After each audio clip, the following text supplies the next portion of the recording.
China is on the decline, but it's not even close to collapsing. You've probably heard all the talk of China's collapse as if Xi Jinping would just stand in place letting his country disintegrate in front of him. Well, I can say with relative confidence that that claim is an exaggeration. That's why I'm bringing to you a more realistic prediction of what might happen in China in the next decade or so. First, let's talk about demographics. The Chinese birth rate is standing at 1.09 children per woman, and the median age is approaching 39 years old. This is, well, horrible. It means that the population of China will halve with every generation. The mentioned problem will lead to a consistently shrinking workforce, which in turn will cause labor shortages. Official data shows that by 2025, 10 major areas in the country's manufacturing industry will see a manpower shortage of nearly 30 million people. However, China actually has a surplus of skilled workers, which will make the transition to high-value manufacturing easier, but that's a topic for another video. Another serious problem caused by China's horrible birth rate is the overloading of the pension system. This will cause the underfunding of other public sectors and a higher public debt. Now, what can the CCP do about this problem? There are a few things that can be done to suppress it.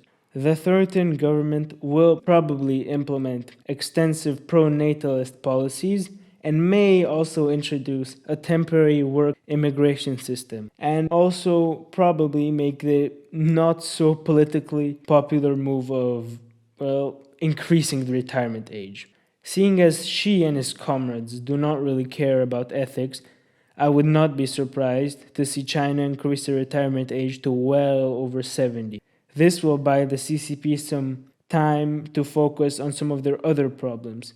Speaking of problems, another thing that China is struggling with is the mass exodus of foreign corporations.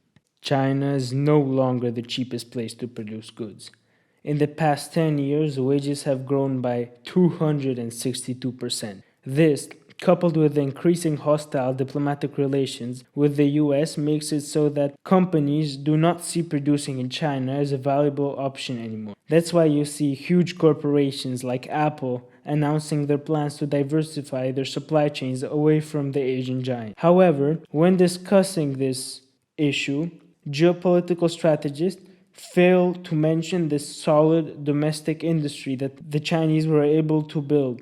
China has lately surpassed Japan as the country that exports the most cars in the world. The Chinese have also been building up a sizable export market for their cheap domestic products in Africa, South America, and Central Asia through their Belt and Road Initiative. Additionally, China has a near total monopoly on the rare earth material market, which gives them exceptional leverage over other countries. Another strong point of China is their near total surveillance system, which so far has proven very effective in suppressing discontent. Basing on what I stated in my video, these are my predictions.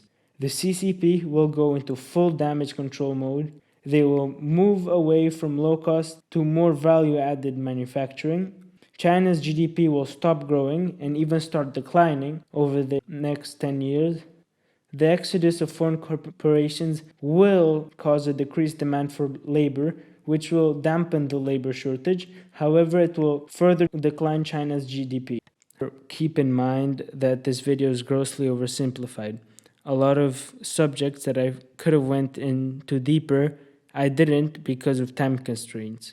Let me know if you want me to create a video in which I go more in depth.